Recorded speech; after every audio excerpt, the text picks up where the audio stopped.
Magandang araw mga kaibigan, nandito na naman tayo sa gitna ng kabundukan, sa gitna ng mga prutas.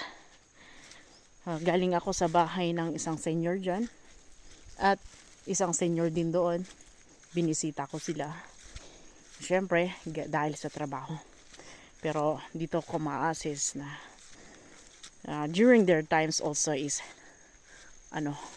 yung katulad din natin, palaging on the go, palaging busy, palaging pagod, palaging stress. Then here comes the time na they feel overwhelmed sa mga nangyayari dito sa mundo. Kaya napili nilang tumira dito. Kasi yung pinuntahan ko kanina.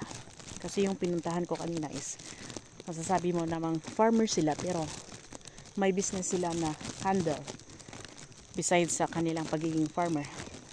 At yung pinuntahan ko kanina is retired army and retired teacher.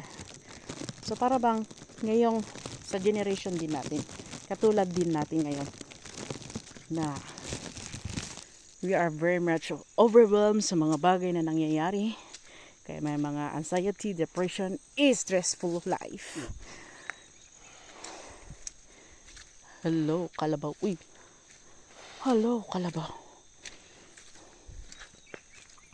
Kaya napili nilang tumira sa gitna dito ng kabundukan. So peaceful.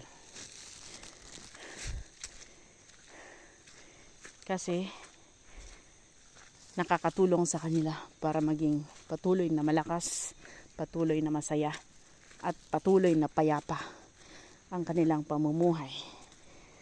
Kasi kung patuloy kang naninirahan sa or tumira sa nakakapagod na atmosphere, nakaka-stress na ambience, syempre wala tayong papuntahan dyan kundi syempre sa ilalim ng lupa. Ayun, take a breath, let's just enjoy life, tapos iwas sa mga taong mapanghusga. Okay, see, ganda no?